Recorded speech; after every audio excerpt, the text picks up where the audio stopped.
And welcome along to the Pinnacle tier in One Hub Racing, Season 19, Round 7. We are at the home of motorsport in Great Britain at Silverstone. And joining me this week is Speed Quinn. Good evening. Good evening, man. Good to be back here with you. Good to be finally back in the commentary box with you. Yeah, it should be a good race here. Yeah, it's absolutely brilliant to have you back in the box. It's been a few weeks, but hopefully no technological issues which have blighted our previous commentaries together, but I'm pretty sure it's going to be a great race nonetheless. And all the drivers most of the drivers in the pre-race conferences have decided that it's going to rain tonight, so we'll be keeping an eye on those developments as well. But at the moment we can't give you any weather information, but I'm pretty sure very shortly, as these drivers are now filtering their way into the lobby ready to get racing, we will shortly be heading out onto track in qualifying. And what kind of times do you think we should be looking for if it is a dry session? Based on what I've seen these drivers do, particularly Danestar, the times that he's been putting in usually around like a mid 126. He's been putting in laps of about a 126.6, 126.5 in time trial, so based on that, I'd probably say high 125, low 126 for pole. Okay, that seems reasonable enough to me, and that's the figure I had in my head as well, so good to know that I haven't made it up. It's a very, very close Drivers' Championship now between the top two. Sly Guy hasn't won for a few rounds. He got a penalty last week which really hampered his progress. He had a TAS infringement, so he dropped about 3 places because it was a very late safety car. So Sly Guy still leads, but he's on 90 points, and his nearest competitor is Netski on 86, so a 4-point gap between those two. And Danestar is in third on 48 points, with Zane clogs behind on 44, as is Konzo. Rydal a point behind that with 43. And then you have Toma and Robbo 36-31 respectively, and Pierre Pappy and Legend, who had an awesome win not so long ago. He had 29 and 26 to round out the top 10. And race premium drivers Khalifa Arnold on 22-21, and then Vienna's on 20, 18 and 17 for Henry and Owen Wyatt, both part of ERT there. And Napidius also on 17. The Matters on 13. He's only been here for a few weeks, so he's making good progress in the midfield there in the AlphaTauri. And you have the Confessor on 8, Samba on 3, which is really, really weird. And to see that number next to his name, that's why he's now on, I think he's in the cold list this week. Yes, he is. Because not too long ago, he would have been one of the quickest in the tier, but for some reason, he hasn't been able to show his true form in races, and he's found himself languishing as the last of the point scorers in P19, and BSAS rounds out the drivers' standings on 0 points. And the constructors is close as well between Ferrari and Alfa Romeo on 128 to 121. A little bit of a gap there to Williams in third with 73, McLaren 55, Mercedes 54 in 5th, McLaren in 4th there obviously, and you have Aston Martin 48 in 6th, Haas in 7th with 46 points, AlphaTauri in 8th and 35, and they could continue to climb with the recent acquisition there of the Matter, who's doing quite well, quite solid in his first few performances. And then you have Red Bull 25 points and Alpine on 24 points to round out the constructors. And we are heading to the track, so shortly we will be able to find out what kind of weather conditions we are likely to have today. And as I say, the drivers think it's going to be a wet one, so I'm expecting a fully dry race in that instance. Yeah, that's usually what happens. Usually what happens when other drivers try to predict things, they just go completely the opposite way. So just looking through the results from the last race we had, obviously Legend got the win, and then Netski and OP Zane round off the podium. We have Tom Robbo finishing 4th, ERT Arnaud in 5th, Onzo in 6th, ERT Silly Sly Guy, of course, had that TAS infringement, which dropped him down to 7th. The Matter had a very solid performance, putting him in P8. We have Danestar in P9, then the Pidius in P10, and the last of the finishers, the only Toma 97 in 11th place. And of course, the previous winner of the British GP was actually Lakitu, who's now finding himself down in precision tier. Yes, he's struggling down there as well. It's very well. I think it's something to do with assists that he's like taken some off, but it's weird to see a former champion in the Pinnacle struggling in the tier below. It's usually the other way, the tier below struggles in the tier above, but hey, you know, Lagitu's always been built a little bit different, bless him, but he's still trying hard, and you have a few drivers out on track, which I can confirm is supposed to be a dry race, but overcast could mean there might be rain. Yeah. So just looking at the track as it is now, obviously Silly's out first, so he's going to be the first person to set fast laps. Where would you say on the track you'd be most likely to see overtaking opportunities, you'd say?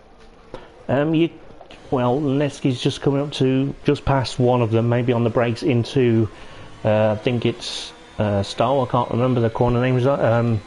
I only remember them when I crashed there, but I haven't crashed there clearly enough. But you have Old Turn 1 there, that's always risky to try, and you've got Maggots and Beckett's. If you get the exit quite right there, you're going to have hopefully some DRS to get an overtake done into the braking zone just before the corner where Vettel wiped out Verstappen a few years ago in real F1. But talking of qualifying though, of course, in the drivers' press conference, we have Legend here, which, you know, not necessarily for his quality performances, but he's tasted the top step victory and the sweet champagne in doing that, so he must be thirsty for more. And does he think he'll be tasting it again this week? He said he is hungry for more. The whole season's been unlucky or bad driving, but Inspire, it finally came his way. Let's hope I can continue this, but it will be hard. He understands it's going to be a difficult challenge, and yes, it is very difficult in this tier. You never really know who's going to win, and he hopes to stand on the podium and gain some championship positions from that. So that's always good. Confidence, that's what we like to see. Yeah, judging by his last performance where he won the race, of course he'd want to use that momentum to build on it and just push himself further up in the Drivers' Championships and potentially bring Haas up as well in the Constructors. Yes, that's always a very important point there. Constructors are always hotly contested in each and every tier, and there's no exceptions to this one. But of course, I did bring up qualifying because Legend, in the pre-race interviews where all drivers do, he thinks qualifying matters here less than at Monaco. So that's quite vague, but also very, very informative. So thank you for that. It's always good to know. Yeah, the same with Danestar, really. Just looking over it, he said that qualifying matters everywhere. He's not wrong.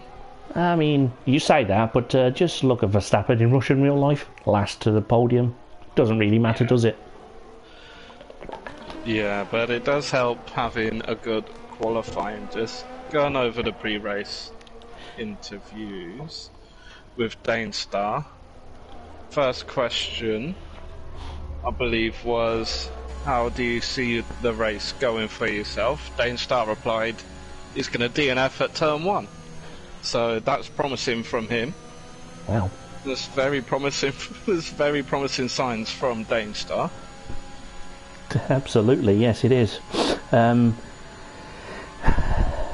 He doesn't know if people will be leaving it late as possible, which is what I think some people were trying to do earlier in the mixed conditions, leave it late, and they benefited. But he was asked, of course, as were all the drivers, asked all the same questions. Would a highly likely wet race, because it's in Britain, help him? And he simply replied, as he did in question 1, I'll DNF. Well, so that's not very confident, I guess. But of course we have another TAS infringement here. I can see that Samba is doing something wrong because he is player 7. I don't think he's changed his game attack to that, so I think there's going to be an issue there. But Konzo, of course, was also in the rivalries with Danestar, and they were I've noticed that they both struggled for pace over the season, so the media have asked them each other, why do you think the other driver is so far off the pace in quali? Dane was the only one to respond to that so far. Dane replied, I don't even know who Konzo is. Bit harsh, but fair enough. And I think if I was Konzo, I would have replied, maybe, but it doesn't really matter what I do in quali. It's all about the race, just to try and stir the pot a little bit. But I guess you'd think sort of the same. Yeah, definitely. Definitely think the same. But just looking over the hot and cold list for this week, of course, Silly. He is the hot driver as he's leading the championship and has done for the majority of the season. He's saying that the general consensus of Silly is that he's still the man to beat, really. He's of course top of the championship by I think it was 4 points, but at the end of the day, with Silly's pace, he's still the man to beat. And of course the cold driver was Samba, and the general consensus of what was said is that he's not really the same driver from last season, which is unfortunate to see, really, because he was always one of the quickest guys in the tier. I think it may be the same situation as Lakitu, with maybe some assists, or maybe it's taken him a long while to adjust to the game, but it's really weird to see someone like Samba, who dominated the last season, to be struggling so much. Yes, it is definitely an outlier. I think there's something going on there, but it's weird to see how far he's fallen from last season. I don't know about his assists, because as I say, he's got a TAS problem. It's registered to play 7, as I say, so that could well be looked at by the stewards, and that's an automatic penalty there. If it's, of course, we got a player 8 in Mercedes as well, so that's an issue there that I hadn't seen. He's a new driver, I think. I've never seen this person before, so maybe he wasn't aware of the rules, or just didn't have time to set it up properly. But his helmet matches the car, so that's going to give him a little plus point for me. But anyway, championship leader is about to start a flying lap, so I will take you on board with him now as he goes round, and let's see how far up the leaderboard he can get. He'll be aiming for less than 26.2 as he goes through nicely through the first couple of corners and the first heavy braking zone there into third gear, and then briefly into fourth, but then you back down into second for this double left-hander, and I think you can hesitate a little bit as you go down onto the Wellington Straight, or is it the Hanger Straight? Anyway, it's one of them. He's on that now, and you brake about the 50-metre board into the old pit lane, where you would veer right there just to go into the pits as you come off it. And this is where people used to win the race, of course, but now he's about halfway round the lap, but he looks to be still very much on it, and he's very much pushing in the early stages at the moment. He's Sly Guy, and he's approaching Maggott and Beckett, which is very, very rewarding if you get it right. But if you get it wrong, you know about it pretty quickly on turning. But I think he's got it absolutely right there for the first time through qualifying. That's not a bad effort at all. 102.7 so far as he comes through sector 2 into sector 3. The traffic is very nice and gets out the way, which is always helpful for any driver, especially one that is invalidated just by pushing a little bit too much on the exit. I think he may just back off a little bit. I was going to see what he would do, but yeah, it would have put him provisionally pole, but unfortunately he has invalidated. Let's go and check in with the matter, who's also invalidated. Never mind, I'll find someone that's on a lap in a minute. This happens every week. I haven't got used to this bit yet. I'm just on board with Rogers now. He's just going through Maggots now. Let's see how he takes this. Beckett's looks very clean. Travel just runs wide on the exit of Beckett's and invalidates. It's the commentator's curse. Everyone we go on it's just invalidating. How about this? I go on a driver and then I close my eyes. Do you think that'll catch on? Let's have a look at Danestar. There wouldn't be very good commentary from if we both did that, because we wouldn't see what's going on. That's a very good point. Maybe we'll We'll work on that in the off-season maybe for the radio portion of the thing, but never mind. Let's just keep an eye on Dane Stars. He's definitely nailing Magazabekis there. He's purple through Sector 2 on the game, but Taz says he's not purple through anything, so one of those is correct. I think he's probably listened to Taz rather than the game, but it always gives me a good feeling as a driver if I see me going purple, even though I know the game is lying to me on that occasion. But he's just coming nicely around the final corner. Let's see where he can put it. Provisionally, he'll be starting at P7, but I'm sure he'll go quicker later on in the session. Yeah, just talking about the Williams, the two drivers, Zane and Pierre Pappy, they're both currently provisionally on the front row. Both of them during the pre-season actually looked very quick on the evaluation races here. So I think both of them actually got I think it was two of the quickest times out of anyone here at Silverstone, so those two will be hoping that they can pull together a 1-2 finish for Williams, potentially. Yes, that could well be part of the thing, but of course there's still a long way to go in qualifying before we can get to potential 1-2 finishes of anyone, but it's always a morale boost for drivers that have been so far largely, I think it's fair to say, they've been struggling a little bit. Zane not so much, he is 4th in the driver's standings, but his teammate is in 9th, but he could easily be 14th. That's how competitive it is down there. So it's always good to see new blood come to the front, and Arna just popped in 26.7 to put in P8 at the moment, and Legend just sandwiches between the two there with a time of 26.4 in the Haas. So that is improvements to be found, and Dane Stars had enough, or has he crashed out? I think he's had enough for the session. I do believe he crashed out on the entry of Beckett's, I believe. So, I mean, he didn't quite say that he would DNF in quali, but I mean, he has. Maybe that's what he meant, but it wasn't turn 1 either, so anyway, we'll see what he does in the race, but he's going to be starting on fresh tyres, no doubt, from 11th downwards. I'm pretty sure his time will be beaten by someone, potentially Samba, who's on a flyer now, and he's got a little bit of a tow from his teammate on, and that's going to help immensely down there as he comes into the penultimate few corners, and I'm pretty sure he will pop it right to the top of the timing tower, if not very close to it, with the momentum that he would have got from the tow of his teammate with the DRS as well. This is going to be very close. I think 26, there you go, he's 26.5 P5, exactly what I said. Yeah, that tow from Arnaud definitely helped him. That's the pinnacle of seeing how teammates should work together. That is like peak performance from the Alpine drivers right there.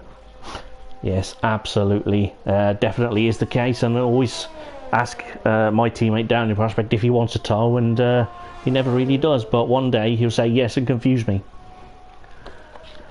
He'll just catch you off guard a little bit and just be like, what? Exactly.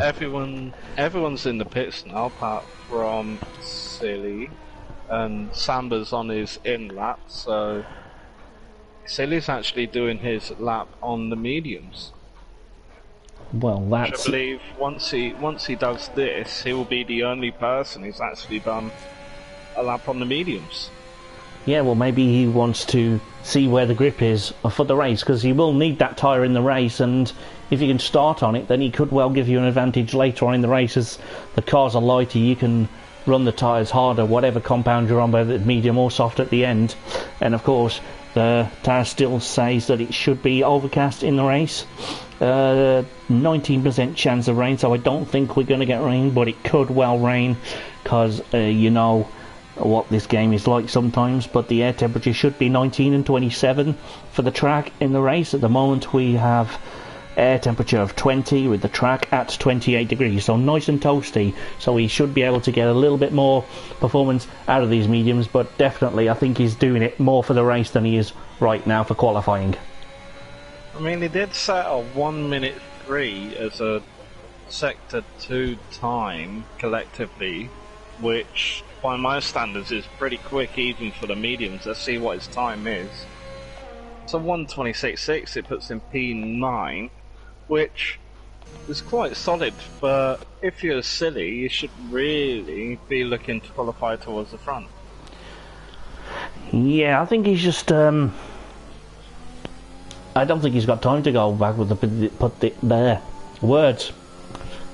Fill them in yourself, viewers. I'll get to you in a minute. But no, I think he's not going to get chance to put the softs on to go even quicker. So that could well be Silly Sligo trying to drive through the field, which, as we know, cars out of position around this track. That could definitely, on lap 1 at least, give the concertina effect, which could wreck his race, and that could, of course, blow his World Championship bid wide open. I say World Championship, but you know what I meant. Pierre Pappy in third, looking to improve as he's just started, a little bit of a slide, but he is on fresh soft tyres. He has the DRS, of course, everyone does in qualifying. Do you remember the days where you could open DRS wherever you were on the track? That was weird. That was so weird, wasn't it? You had to really pick your place, and if you just had it open for the whole lap, you were guaranteed to spin. So you really had to pick your place where opening your DRS, and to be honest, I'm quite happy that they've changed it.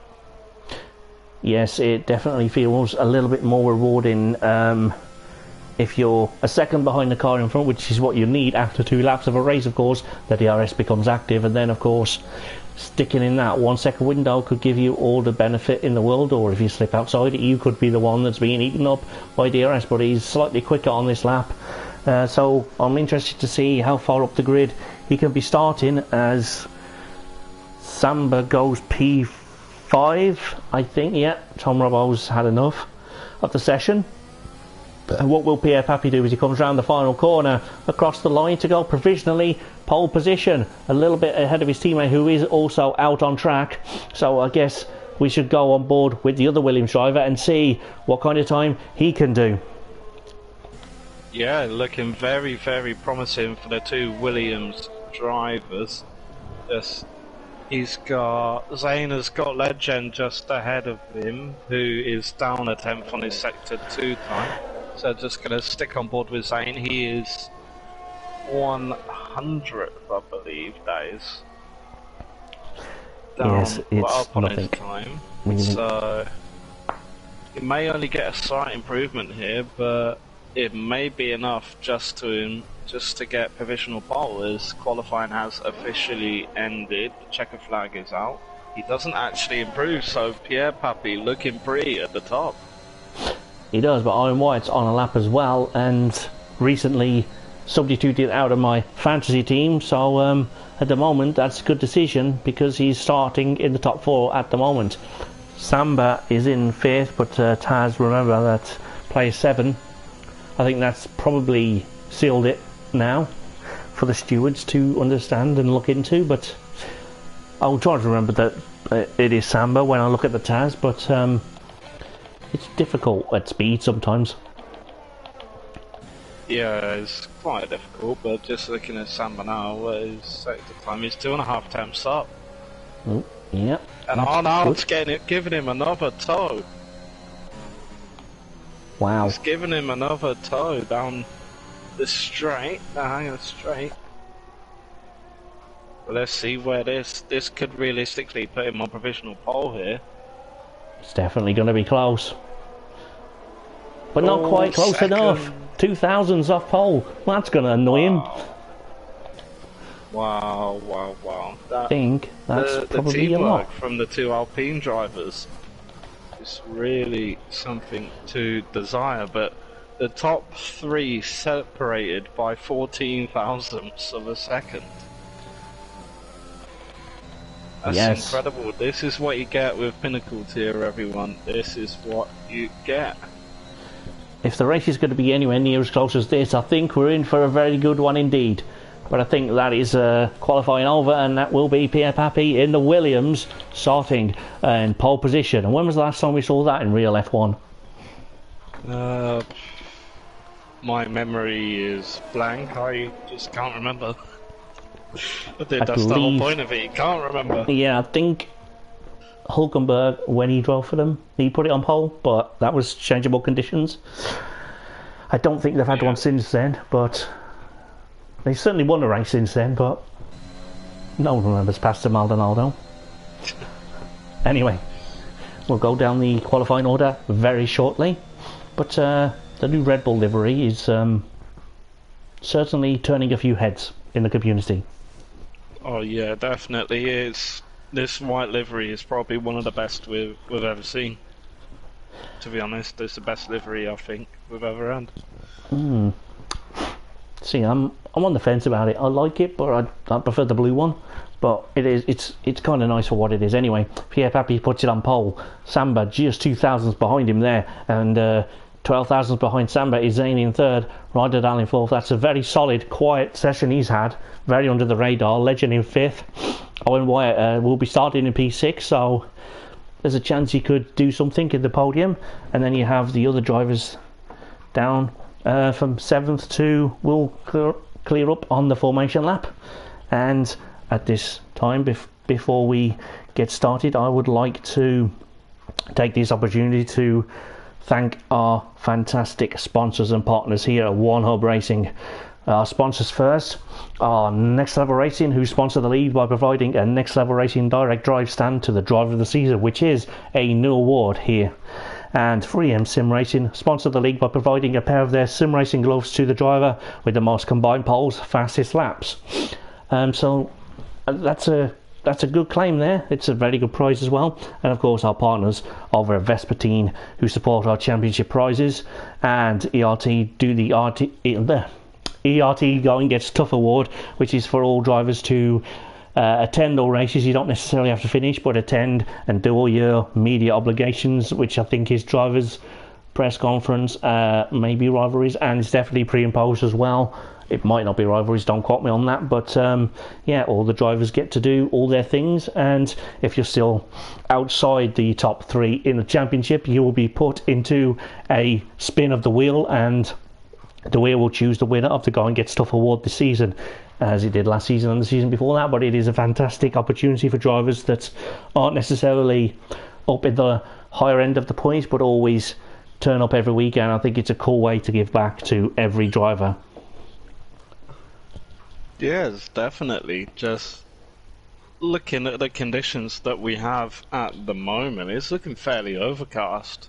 So, not 100% sure if it's going to stay dry. Yeah. Although we do have our TAS system, which is provided to us by our good friend here, Thibaut. So, big thanks to him for providing this TAS system to us.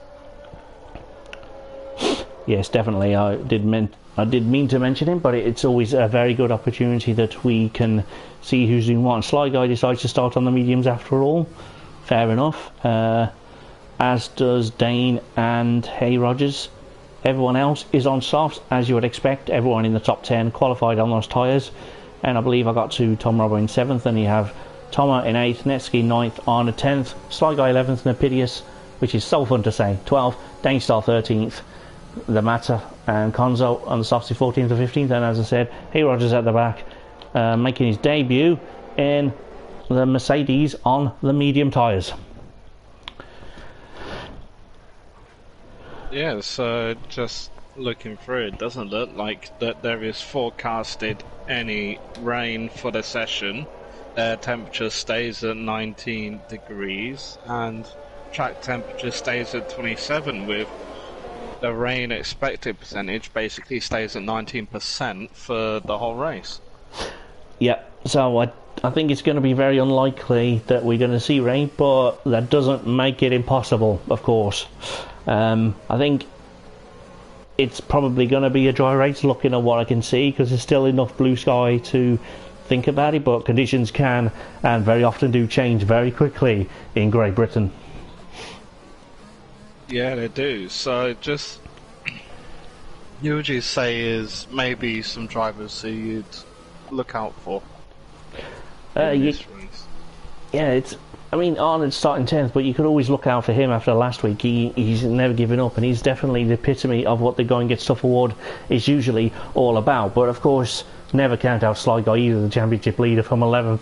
He's going to do bits from there. But half a shout out. I'm interested to see what the new guy does. in 16th. So look out for him, but Konzo, of course, can do stuff as well. But Dainstar on the mediums, he could play himself into contention as well. So any of them for look for, but of course, those at the front, look for them to do well first of all, and look for the secondary battles later on in the race. We are about to get going here for 26 laps of this fantastic racetrack. I don't know what's happened to my timing tower, it's broken already, but there's Pierre Pappy with the lights, and away they go here in Silverstone, and let's see if Pierre Pappy can defend his lead into turn 1. But Samba's got such a fantastic start, it's not possible, and Samba leads into turn 1, and any other movement going on, there's a bit of Arnold's up into P8 there, so that's a great start for me. Owen White's had a bit of a shocker there, down into P10 from P6, but no bodywork. I don't see any flying across, there's no yellow cards, and there's a little yellow flags. Wow. Too much football withdrawal, I think. Premier League's back tomorrow. Anyway, the match is down in 16th, so bit of a mixed bag of tricks for the drivers at the moment, but at the moment Samba looking comfortable, although we are only about half a lap into this race. Yeah, just looking at the positions changed for all of the drivers, the biggest winner from this race so far is Netsky, making up 3 positions. The biggest loser, I'd say, is Owen Wyatt, dropping 4 positions, as well as Toma dropping 3.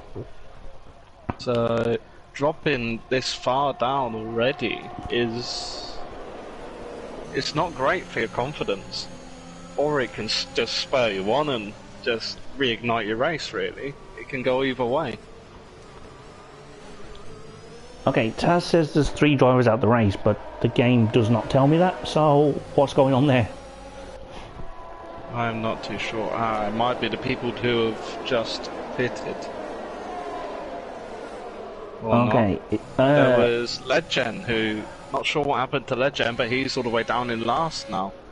Yeah, this is a very topsy-turvy race. I know Arna's got 3 seconds of penalties already. That's never good, but I'm just going to try and clear this Taz confusion up. I don't know, but it says Owen Wyatt, Legend, and Tom Rogo have retired on Taz, but clearly they haven't, because they're still going round there. So that's a bit of a glitch, so apologies for getting people a little bit excited over nothing there. Hopefully, if there are any retirements, and I hope there won't be, but if there are, hopefully I can bring them to you live here at One Hub Racing. Yeah, I'm not too sure what's happened to Arnaud, but he has dropped 2 positions in the last 2 corners, going through Woodcote and Stowe, I believe. No, going through Luffield, lost the position to Tom Robber, and then go through Woodcote, he lost the position to Owen Wyatt. So maybe those 2 just had much better runs through Luffield and Woodcote, but Arnaud, looks like he's struggling a bit as he goes side by side with Owen Wyatt, going through Club Corner, and he gets the move done. So he's up back past Owen Wyatt, but he goes severely wide, and he gets another 3-second time penalty. Yeah, that's it looked like he had a excuse me there. Looked like he had a kick of oversteer as he was making the move and just had nowhere else to go but off the track. It's a bit unfortunate, but you can't really complain if you have 6 seconds after 2 laps, to be honest. Is he? Oh, he's had a spin, and that's... oof. He might get in trouble for resetting the track there, but Legend's in the pits again. If it is indeed his second stop, it's not. It's his first stop, but Taz is all over the place. Apologies, everybody. I'm going to bear with it as best I can. I'm just going to see what I can see on track, but at the moment, Arnaud's having an absolute shocker of a race, but he's still going out there, and of course, every position matters here in One Hub.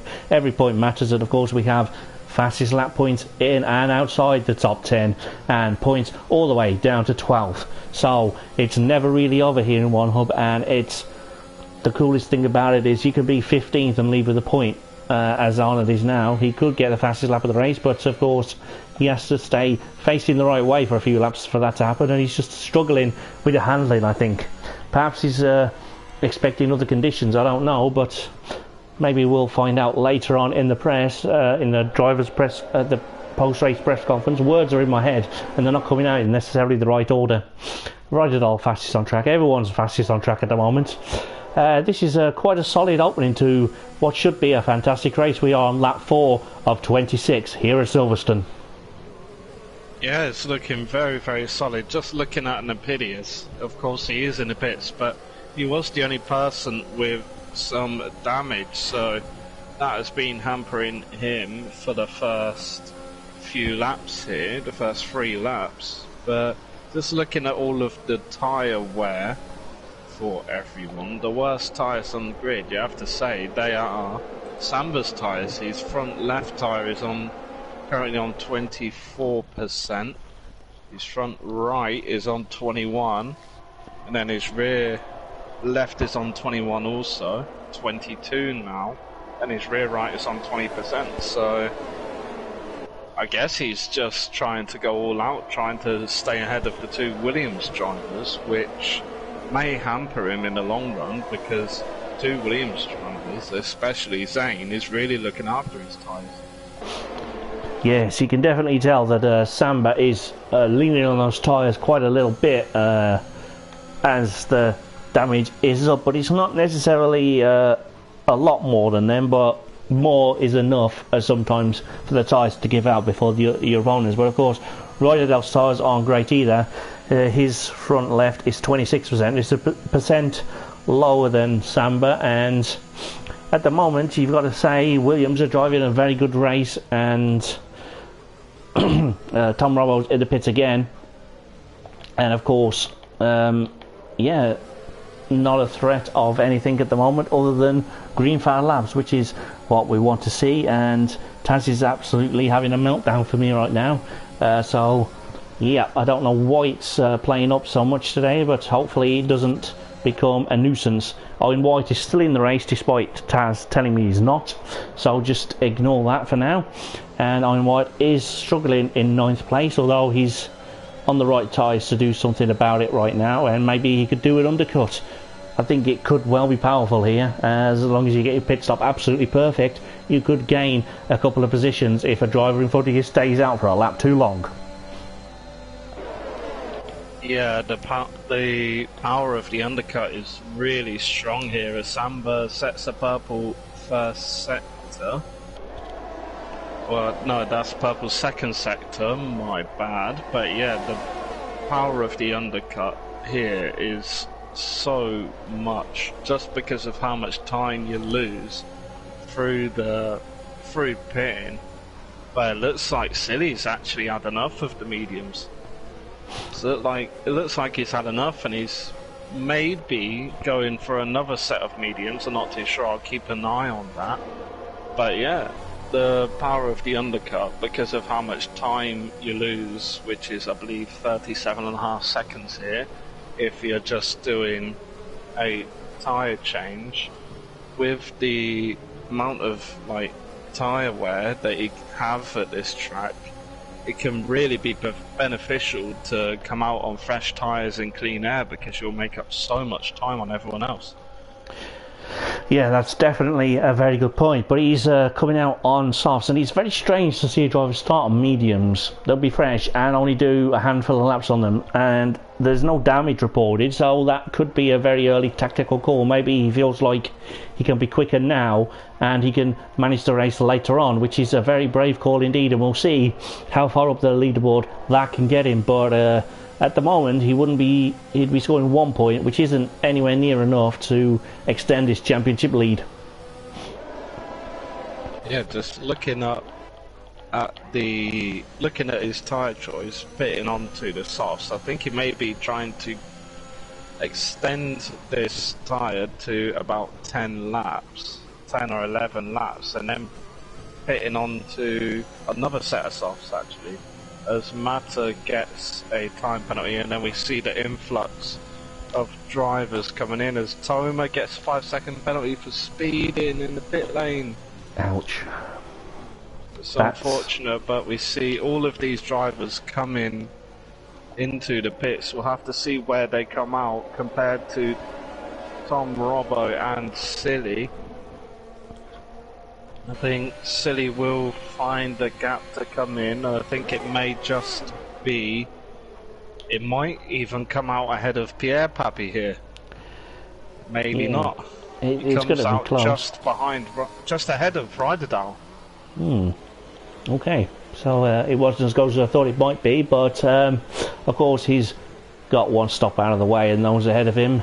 Pierre Pappy has stopped, but yeah, sixth upward, need to pit. Everyone, of course, we should remind you, needs to stop twice in one hub, don't matter what the weather is. Formula 1 says you don't have to pit twice. In wet, you don't have to pit at all, but here in one hub, we like it when everyone stops twice.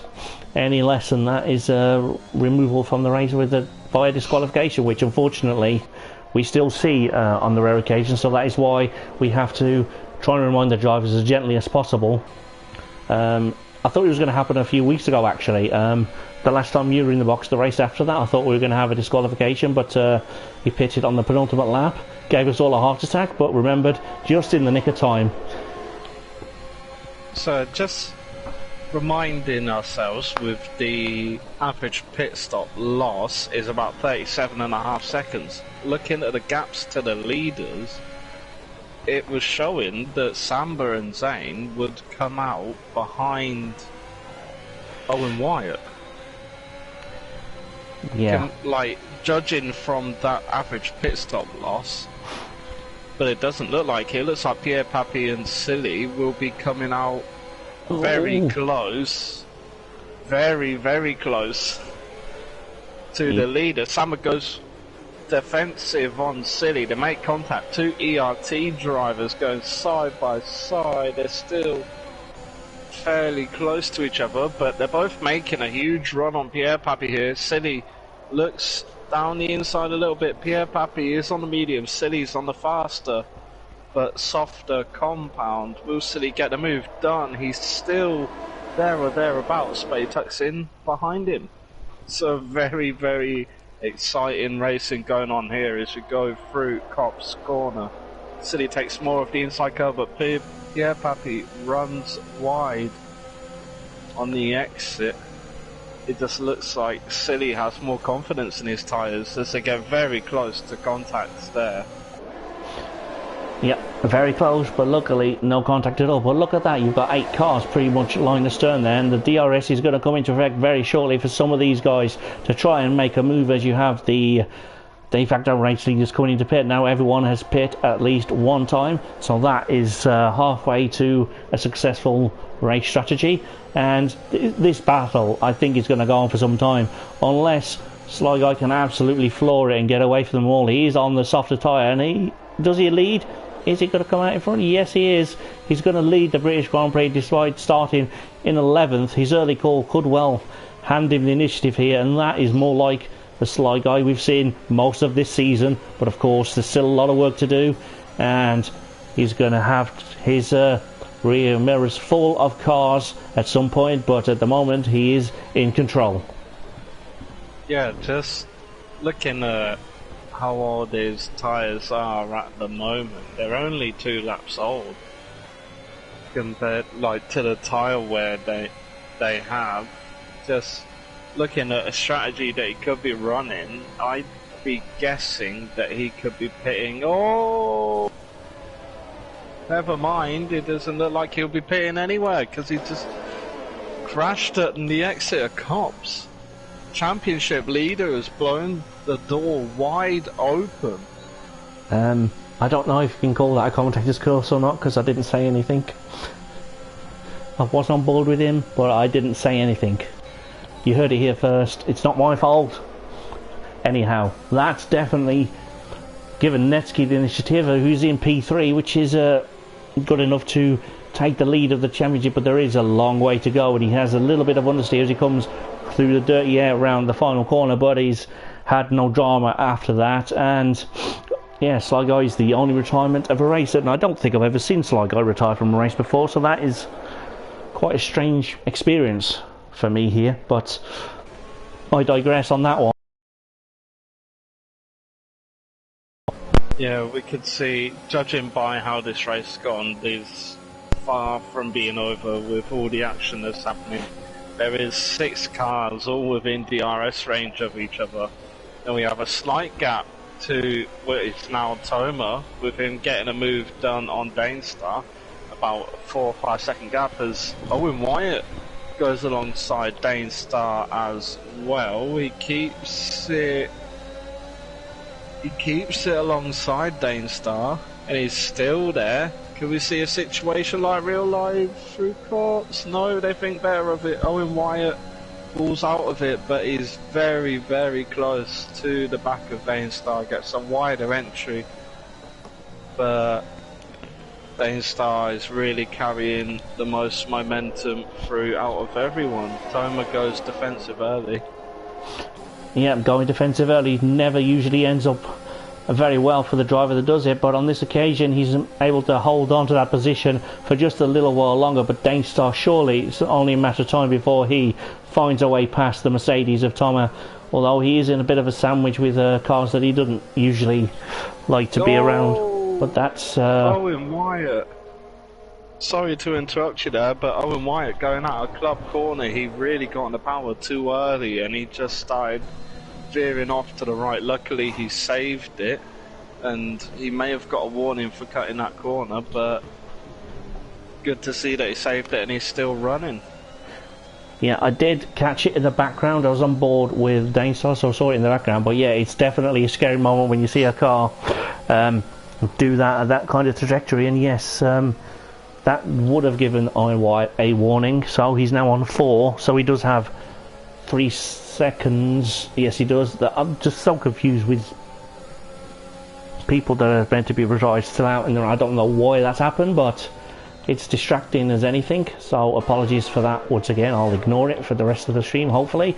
But this is quite a battle now for, well, the top 6 really. Look at them, they're so close together that you have no idea who's going to come out in front of this battle. You've got a little bit of DRS there for some of these drivers. You have Zane on it, but he's not close enough to, if anything, that just gave him a little bit more defense from Ryderdale. But Nevsky, Pierre Pappy are going to be hassling Samba very shortly, I think, as Samba is on the fresher medium tyres. But at this stage it's anyone's game, and quite frankly this is what we expect here in the Pinnacle tier.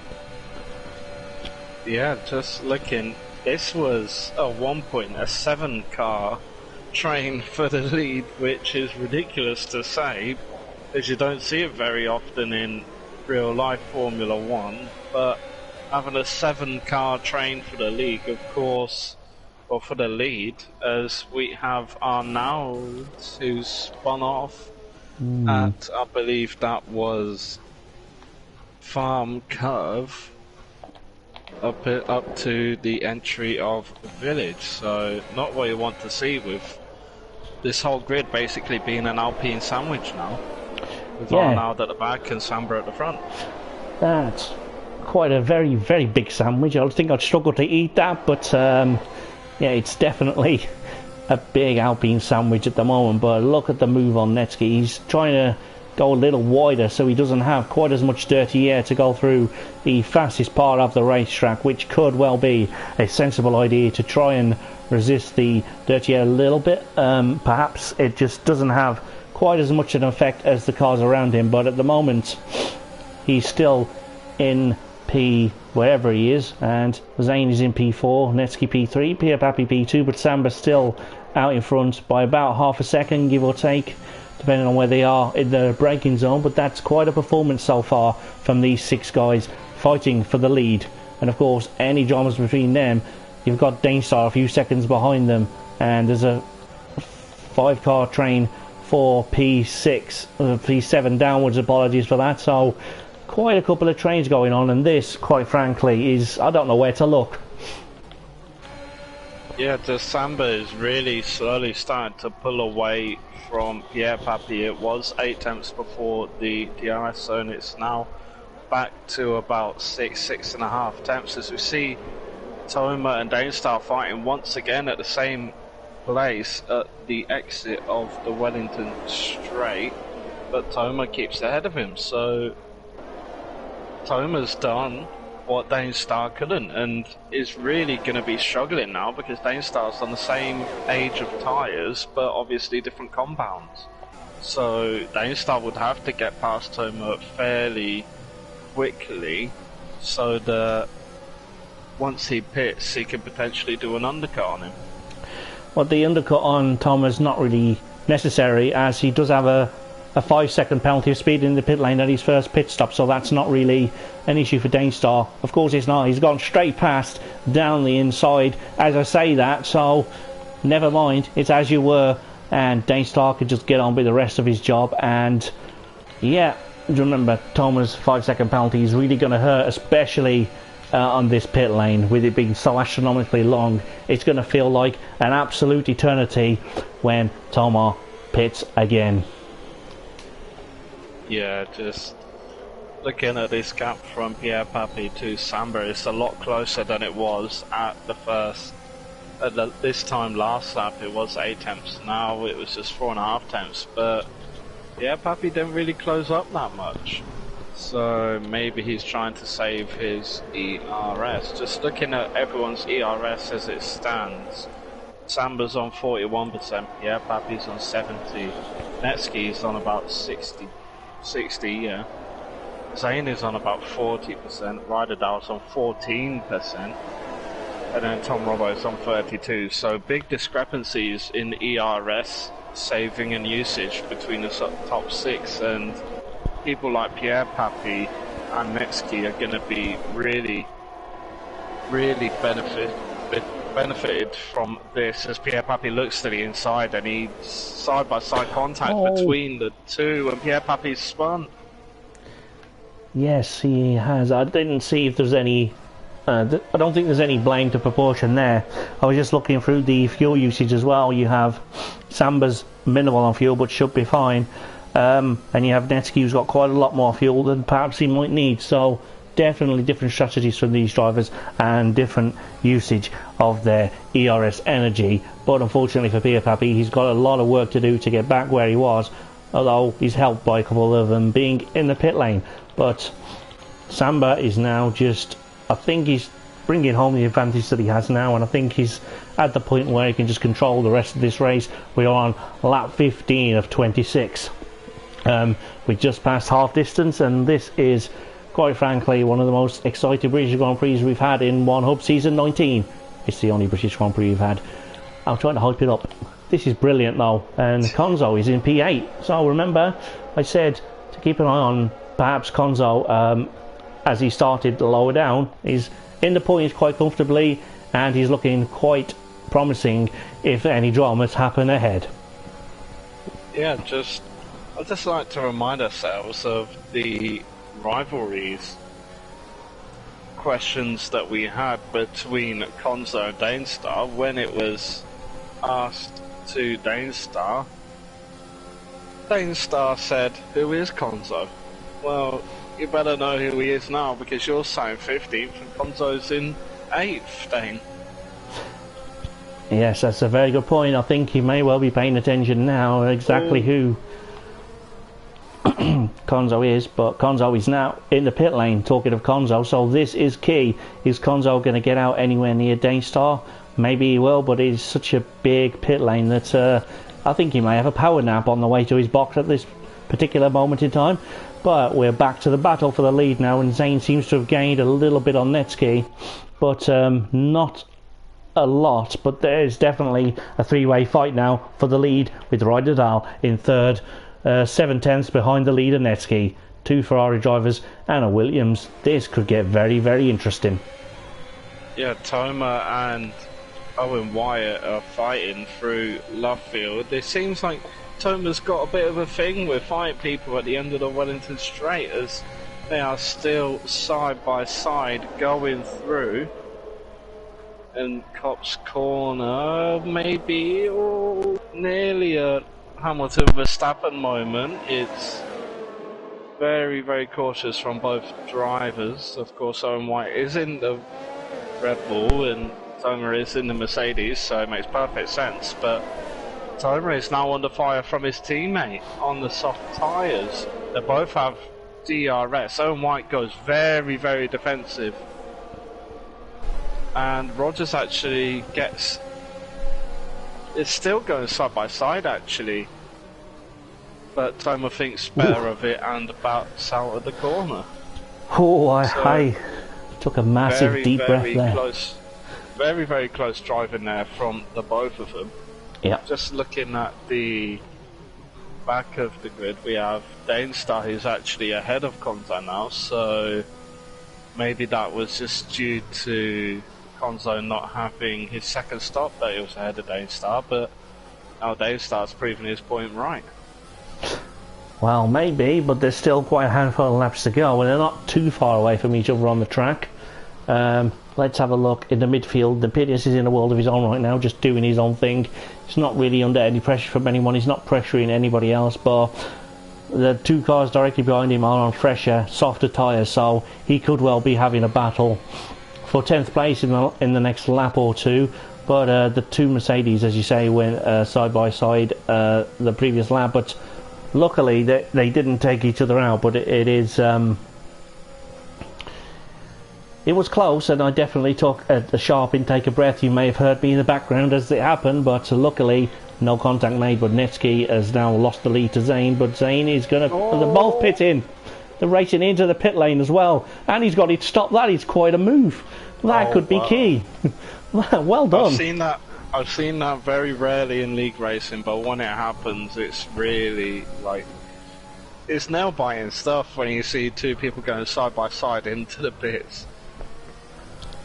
It certainly is. I thought he was using him for a bit of slipstream, but then he just stuck it down his left-hand side and actually managed to get ahead going into the pit, and I think that could well secure him a better result. At the end of that is Pierre Pappy. He just got a 3-second. He's in the wall and he's not retired. He's got damage surely, but let's have a look, see if Taz has picked that one up. He hit the ball quite hard backwards, so I think he may be able to get away with that, but he may have a little bit of floor damage.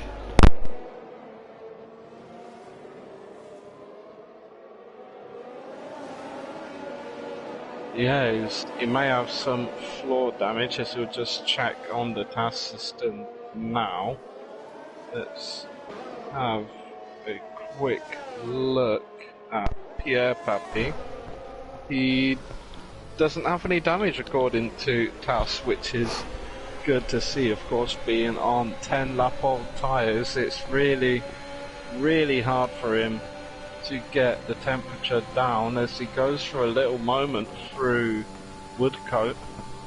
And just looking at the net race lead as it is, I do believe it is Samba who's in the net race lead, and Tom Robbo could actually be in the net P2, though he is on about 5% in ERS. So Rogers hits in, he will be looking to roughly, I say, come out just about where Konzo is. So Yeah, I'll just I'd stick agree with on that. board with him. Yeah, I'll go to Konzo and just see who gets out. And the Pidius with a 3-second time penalty. Apologies for the technical issue. I got so excited I dropped my headset. But yeah, it's all going off here in this commentator's world. But yeah, this is gripping stuff, and I bet you're glad you came now, aren't you? Yeah, it's definitely just looking at how close Konzo and Rogers are. They're about 7 to 8 tenths between each other, and Konzo's got a strike now if we can get close enough, as Rogers still got a bed in his tyres over the next couple laps. So Konzo's got the next couple laps to really push on and try to catch up to Rogers. Yes, he certainly does, and I think if he doesn't get it done on this lap, he may not get another opportunity to, unless there's a late safety car, which, you know, he can react to. I don't know. It's going to be weird if it happens now. I think if there is a late safety car, everyone will be in. But Arnold is not having a good day at all. But he's still out there. He's still fighting. But it's not a great day for Alpine. Well, Samba's made it a lot better being in P2. It could well be P1 later on, but we'll see. But Legend is being brave to go so deep on these medium tyres. He could comfortably pit onto the softs now and get to the end, but I think he just wants to make absolutely sure Maybe for constructors, I don't know his game plan at the moment. I'm not out there. There's a very good reason why I'm not out there, and I'm just talking about it now. Those that can do, those that can't talk about it, and I can't even talk about it properly half the time. But nevertheless, this is quite a sensational grandstand finish we've got coming up here in the Pinnacle tier. Yeah, just looking through everyone's ERS at the moment. It's only really Arnaud and Pierre Pappy who have really been looking after it. Pierre Pappy's on about, he's got full battery pretty much, but everyone else is below 50%, apart from Arnaud. And Mata now, as he's creeping up to about 60%, but he is one position outside the points, which is not what you want if you're an AlphaTauri driver. No, it most certainly isn't, but if you're not an AlphaTauri driver, it's good news for you, I suppose, but it's very confusing how the people that were fighting for pole position in qualifying are now struggling in the lower reaches after P5. Anyway, they are comfortable in 6th and 7th, but it could have been so much better for Williams, but they've had a little bit of incidents and a little bit of luck here and there, which makes or breaks a driver's race on any given race day. But Tom Robbo's having an absolutely stellar drive at the moment, but I don't want to say any more in case I drop the old commentator's curse, so I'm going to be careful what I say there. But Conzo is now up into 11th, but he still hasn't quite found a way past Hay Rogers, although he is closer than he's been since he came out of the pits, did Rogers. And let's just stick on board with this battle, because this could be key to the final few laps for Team McLaren. The pit is down in 14th, but he's still going, which is good. And Conzo, I don't think he's going to get the move done. I think he's lost the opportunity to do that, so he's just got to try and keep the pressure on for Rogers, and hopefully Rogers obliges with a mistake. Yeah, just looking at the gaps between everyone, there's only really what started off as a 7-car train for the lead is now only a 4-car train for the lead, with Pierre Pappy and Zane dropping out. And on the topic of Pierre Pappy, he's only made one stop, so he's going to be in a world of trouble when he makes his second stop, because judging by the gaps between everyone, he's going to be coming out way down near the back. Yes, that's a very good point. I'm just checking. Legend hasn't stopped twice either, so he's not in this running either, but he's going to feel good leading a race in the Pinnacle tier, but unfortunately for him, it's not going to end up in a win, as he needs to stop again, as you say, as does Pierre Pappy. But everybody else has stopped at least twice, so the net leader of this is Samba, and I'm just, you know, it's a good week to get yourself off the cold list with a potential race victory. He's not there yet, but he's very close, and of course this is going to be a great podium however it ends up. So thank you to the drivers for making it so entertaining every week here in this tier, and it's honestly I think one of the strongest performances we've seen week to week from some of these drivers. They're always giving us battles from lap 1 to pretty much the end of the race, and this week is no exception. Even though there's limited overtaking opportunities, when they come, most of the drivers are taking them with both hands. Yeah, just looking at the penalty situation for everyone, as it stands, Zane will be jumping Ryderdale if the race were to end now. Danestar would actually be jumping Pierre Pappy, and I believe Rogers would actually be losing 2 positions to Conzo and his teammate. Actually, Conzo would be jumping both Rogers and Owen Wyatt, and Toma would only be jumping his teammate. So as it stands, it's looking like a really mixed up midfield. Absolutely it is, and you can see the penalties on the screen there. It's definitely getting to the point where any more penalties could definitely ruin your race. Talking of which, the Matters decided to do just that. He's still out there in 13th. He won't get any points for that, especially with the penalties. He may well finish, well, I don't think he's in any danger of losing a position just yet, but if anyone gets any closer to that, then maybe but there you saw the pit stops. Pierre Pappy still yet to make his second as his Legend, so count those two out of the running for any potential victory today. Look no further than Samba v Robbo v Netsky and Ryder for the podium. Which way will they finish? Of course, Ryder does have a penalty, so as you say, Zane may well jump him at the end. It depends on the gap, but he seems to be well placed to bridge the gap. But Tom Robbo is side by side with Netsky through Maggots and Beckett. Is not a position I'd want to be in, but luckily no contact done. But that is Ryder having to lift a little bit as Tom Robbo gets the DRS, as does Ryder, but I think that's just going to make them hold position just behind Netsky and Samba. And frankly, I don't know how these guys do it lap after lap, side by side through corners that I'm scared to go one wide through. Yeah, just looking back towards Conzo and Rogers, Conzo actually made the move past Rogers going down the Wellington straight, and now Thomas passed him through Maggots and Beckett's, and Rogers is actually coming in. Maybe he had some wing damage that we weren't aware of, but oh, he's actually retired.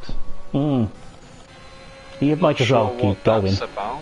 You might as well keep going at this point, lad. It's a debut to forget, but can you still get a time penalty if you don't set tasks properly and you retire from the race? I wonder what the rule is on that one. I've never seen that situation before, but it's unfortunate. We've lost Hay Rogers manually in the pit lane. I don't know, maybe he's up too late, I don't know, maybe he's at work tomorrow or whatever, I don't know the reasons, but unfortunately he's decided enough is enough. 2.5 laps from the end of the race, and yeah, unfortunately that is that for him. Legend still leads, but I think he's forgotten he's got to pit twice, which is kind of strange given he won last week. But anyway, never mind, he's not exactly new to the league either anymore.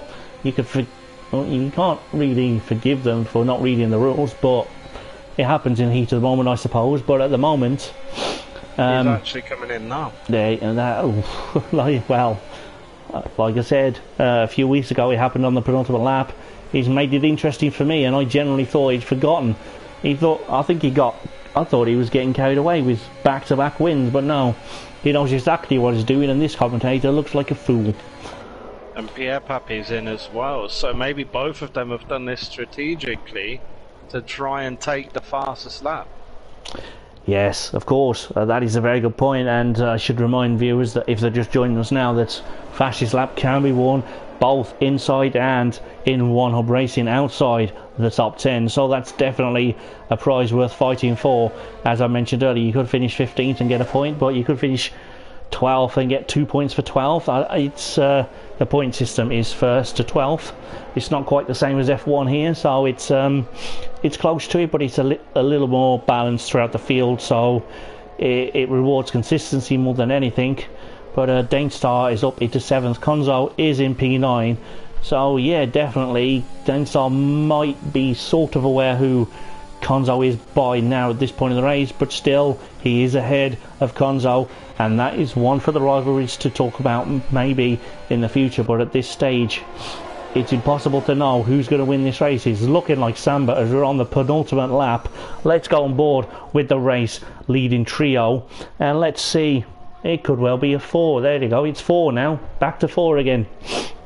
This race has ebbed and flowed, but it's been absolutely brilliant, and thank you everyone out there for joining us. And we are now on the final lap of the race. Who's going to be able to hold their nerve over this final few moments, this final few turns, and this final sprint to the line? Samba is just defending from Netsky as he goes through there, and I don't think there's an opportunity through down this hanger straight to... is that the right one? I think I got it wrong earlier. Well, that one's wrong. I think it's at Wellington Straight. I was right earlier then. And Netsky tries to go through. They're side by side, where Bottas mugged off Hamilton a few years ago. If you remember that battle, which nobody saw because the cameraman was too focused on the crowd.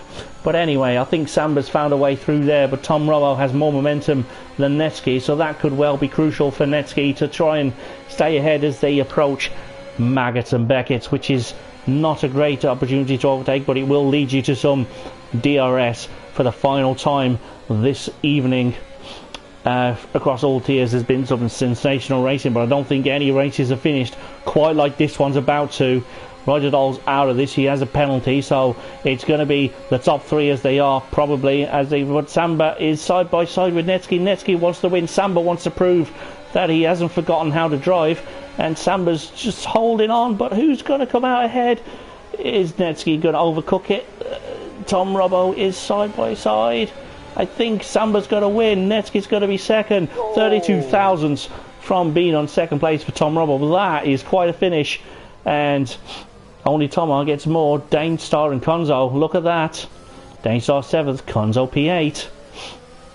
You might want to check your mirrors to find out who Konzo is. Owen White, there you go. There drops to 8th with that penalty that he got.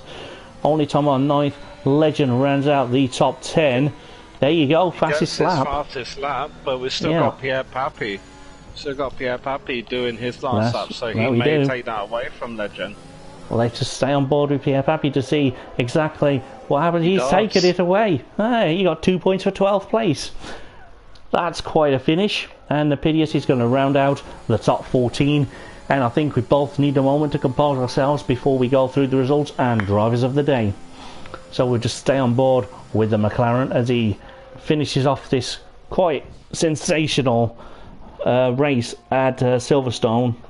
And I think we're going to have a battle for the ages to talk about at the end of the season review. This one will stick in the memory, I'm sure, but Napidius weaves a little bit across the line just to... Has he finished? He hasn't finished. Oh, yes he has. Yes. Okay. The lobby slightly broke a little bit, but no, we're okay. Whew. So, quickly, just before we go through the official results, I'd just like to give a quick shout out to our sponsors and partners over here at One Hub Racing. We have Next Level Racing, who sponsor the league by providing a Next Level Racing Direct Drive stand to our driver of the season, which is a new award here in One Hub. We have 3M Sim Racing, who sponsor the league by providing a pair of their sim racing gloves to the driver with the most combined pole positions and fastest laps. Then on to our partners. We have Vespertine, who partner us through providing the prizes for our championship, so drivers championship and constructors. And then we have ERT, who partner the Going Gets Tough award. So yeah, would you like to take us through the results from this race? Yes, I will. I've just about got my breath back. That was quite a breathtaking race, but I'm going to go through it now. Talking of ERT Samba in first place. Quite a recovery drive from his season. Has not gone to plan, but I'll talk a little bit about that later. But you have Netsky, what a gain he's had as well. 9th, 2nd, and Tom Robbo 3rd, Zane 4th, Ryderdale 5th. Zane's very consistent this season. He's not quite getting a lot of podiums, but he's there or thereabouts to pick up the pieces should any of the leaders falter. Ryderdale 5th, Dainstein 6th, Konzo in 7th, Owen Wyatt P8. Strong result in the end. It was a bad start for him, but he recovered well for that P8. Only Tomo P9th, Legend in 10th, the Matter in P11, so more points for him in his debut campaign here. Pierre Pappy 12th, ERT honoured just outside the points in 13th, Napidius 14th, Rogers 15th, and we lost Silly Sly Guy as well. Very early on with the spin, Hey Rogers retired in the pits, but everybody else finished. And yeah, it's about time to think about driver of the day, and I will let you go first this week. I will give my driver of the day to Konzo. And my question to him is, starting from as far back as you did you expect to get points? That's quite a good question, and yeah, it's definitely on my shortlist as well. And I say this every week, and I promise you, I don't just say this to fill time. It's generally so many candidates every week here for driver of the day, and it's going to be slightly controversial, perhaps. I mean, there's quite a few people that deserve it for just finishing the way they have, but just remember, Dainstar got me a lot of points on my fantasy team. I benched Owen Wyatt after his no-shows, and Dainstar paid me back, so thank you for that. But I think, given the context of how his season's gone. I'm going to have to nominate my driver of the day as ERT Samba. And the question I'd like to ask him is, are you finally back, or was this just more of, this is what I can do now, I'd like to see you come back next week and do more of the same? But congratulations on the win. It's been a long time coming. And I think that's the drivers of the day sorted out, and we seem to have a broken lobby here, which made it a lot easier to remember who finished where, but we should definitely do thank you all for sticking with us to the end of this race. I know it's probably been a long day for some of you who could have watched all tiers, and that's very much appreciated, so thank you. And of course we do have spaces here in One Hub Racing, so if you looked at that and think, I'd quite like some of this, then please get in touch with the league, and we do have spaces, so it could be you I'm commentating on next. So give it a go if you want. There's spaces, and don't forget to like and subscribe to us on the media platforms of One Hub Racing. And yeah, I was going to say something else, but it's gone out of my head. I'm getting old, you see. I can't keep things in there for very long anymore. But yeah, it's been an absolute pleasure to call this race with you, and I think you brought some magic with you. Yeah, I think just based off the last race that I commentated, I think it was at Bahrain. I think it was that long ago. There was some magical stuff happening there with Owen White and Danestar, and now I come back and commentate again, and Samba's, you could say that this is the turning point of his season. Wow. Maybe I should do this more often. I was going to say, I'd just like to think about if you'd been here all season, who'd be leading the championship by now? It's something to think about as we go off air. But yeah, next week, join us again as we are around the slightly different track of Austria, which is quite a great track for fans, commentators, drivers alike. I think most of us like it. Some of us still think it might be a glorified go-kart track, but they're wrong. And you'll see why next week if you join us here at One Hub Racing. But I think for now we will sign off. It's been an absolute pleasure to be here this week. I've been Indecisive. This has been Speed Quinn, and we may or may not see you next week, but the stream will be back at exactly the same time next week. So good night, stay safe, and see you soon.